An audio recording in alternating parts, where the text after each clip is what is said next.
Suicide Squad kills the Justice League. This game has me so conflicted. There is so much I like about this game, but also so much I don't like about this game. I want to really like this game. I really do want to really like this game, but let's get into the review. As I progressed through this game, it had me completely hooked on what's happening next, with some really intense, brutal, hilarious moments with character interactions in just the story itself, with some absolutely incredible voice acting and scripting with the characters and dialogue between them. Suicide Squad kills the Justice League feels honestly different. It does feel different, and in a lot of ways it's Rocksteady going backwards instead of forwards in comparison to the Arkham games. But I think that's the big problem here. It's totally different, and that's the big difference here.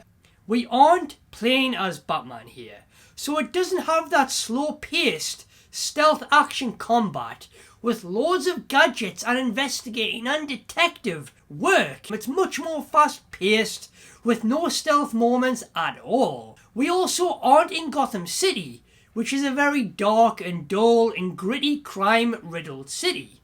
We are now in Metropolis, Superman's territory. It's just a completely different tone because we aren't in the grittiness of Gotham City in Batman's shoes. Harley Quinn, Boomerang, Killer Shark, and Deadshot, and we are tasked with stopping and killing the Justice League that have been taken over by Brainiac.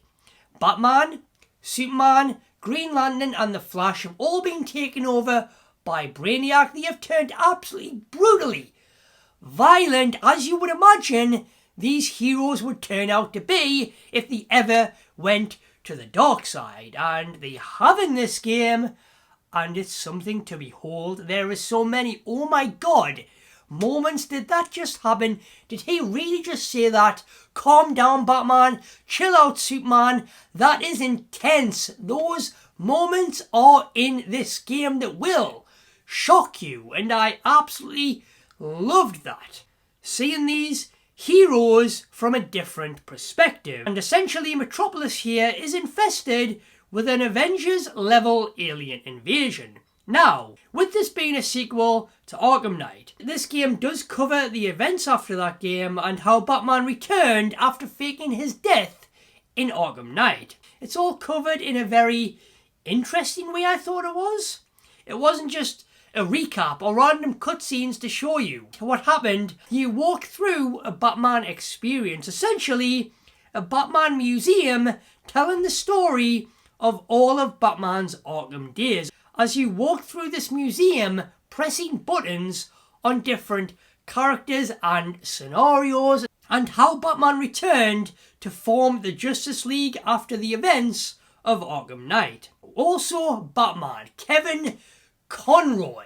What a performance! What a phenomenal performance of voice acting for his last video game voicing, the iconic Caped Crusader. They really let him go all out for this game. He is brutal and ruthless. He really does go all out, and we have never heard Kevin Conroy's Batman quite like this. There's some Batman horror elements here as well, as you would imagine.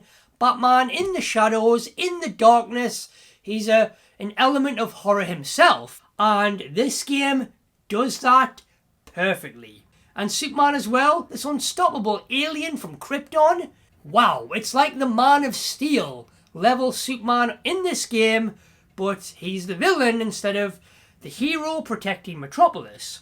And it's just, it's perfect. Before you get recapped on all of the Arkham games, the Batman experience is like a horror game, as Batman hunts you and your team down one by one from the shadows in this eerie, chilling, intense segment.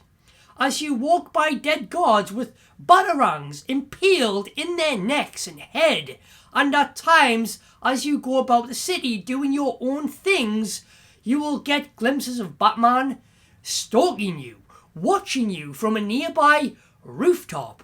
And it's just, the way they have done Batman in this game as a bad guy, it's just so chilling. It's so perfect. And it's definitely got those, oh my god, shock factor moments. Now, in this game, you'll be unlocking different afflictions from venom to ice damage against enemies, and even more that you can use in combat. You can activate in combat to break down their shield, to freeze them on the spot, and more. You'll also be leveling up after missions and side activities and spending your skill points on 3 different talent trees. You'll be swapping out and changing up weapons, breaking down old weapons for supplies and resources. All weapons come with their own strengths, damage rate and rarity as well, from heavy weapons, light weapons, melee weapons, grenades and various different mods. All will aid you in traversing Metropolis as you deal different effects and damage to your enemies. You'll also be able to equip different dolls, trinkets and pins to your weapons as well, and overhaul weapons to just completely reroll them and craft new weapons and equipment. You'll be unlocking absolutely loads as you go. You'll always be breaking down weapons, swapping out weapons, comparing weapons and even mods to change up your playstyle to get better and better as you go. There will also be contracts to unlock as well, with daily bonuses attached to them. Kill so many enemies, get that contract done. I'll go to this area, kill so many enemies, get that contract done. Okay, I need to dodge or evade so many enemies or slide so many times.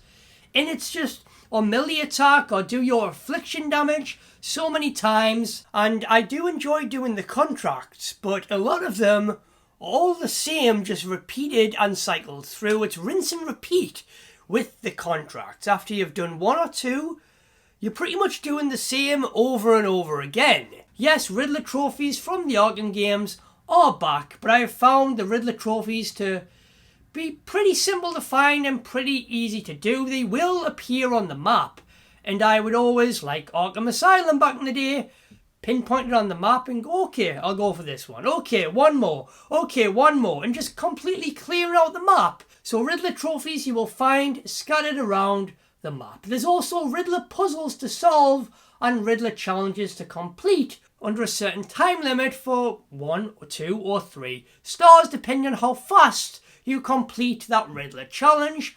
And every Riddler challenge will have a certain character that you can swap and change to that will be best for that challenge. And for me, my buddy was Deadshot. For me, it was Killer Shark. In the game with co-op, which is I imagine how most of us are going to be playing this game. In co-op, you will be able to swap between 2 of the members of the Suicide Squad. You can't freely just pick any character if you're in a co-op game. You're locked with 2 characters to choose from while your buddy has them 2 characters, and it's split into 2.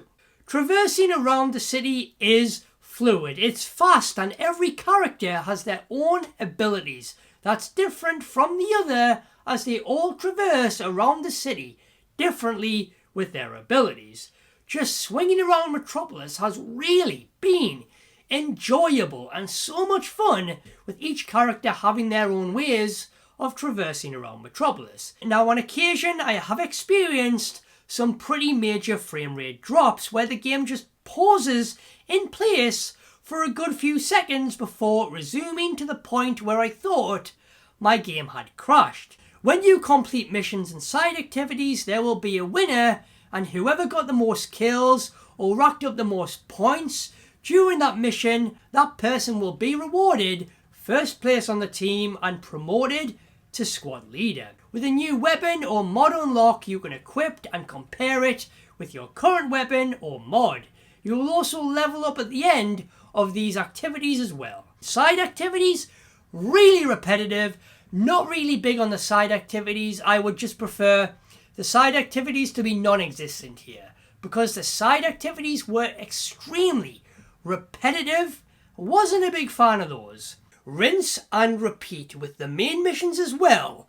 Not just the side missions, although the side missions do feel more like a chore than anything else. At first I was enjoying them, and then after a while it was just a complete slugfest. I went to a side activity just last night and thought, all right, let's just get this over with. I'm not looking forward to this. Oh, it's another one of these missions. Oh, how many of these missions do I have left to do?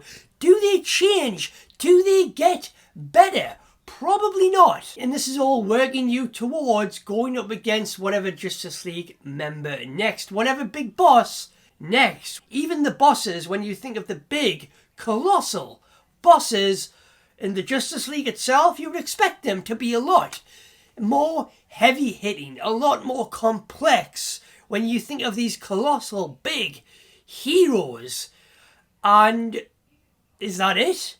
Because they're really not. And there's also vehicle attack side missions. All side missions have restrictions as well. Hold the objective, kill the horde, hold the objective again, get this person to the bus, get that person to the bus, rinse and repeat, hold the objective, kill the enemies, hold it again. That's basically most of the side activities there and how they work in a nutshell. You will be doing the same thing over and over, with just a slightly different spin on it, all with their own set of restrictions, like you can only kill enemies with critical hits, or boost attacks, or grenades, not just basic attacks or heavy attacks.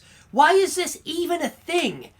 And who in their right mind thought this was a fun idea? How can we go from the Arkham games, and even, although this isn't by Rocksteady, Gotham Knights was so much better than Suicide Squad? Now, I enjoy this game. Following along with the story, it had me on the edge of my seat. The scripting, the dialogue, the cutscenes are so colossally epic. And just these characters, these once heroes that have now turned villains, are absolutely savage and brutal. And I did really enjoy this game for the most part. The traversing around the map, playing it with my friend, exploring Metropolis, the addiction of getting all of the Riddler trophies and doing the Riddler challenges. I honestly just stuck this game out for the story, to see what happened next, because the story was, again, epic. Incredible. Anyways, guys, thank you so much for watching. I appreciate every single one of you for making me a part of your day and checking out my videos. Thank you. Anyways, guys, I'll see you next time.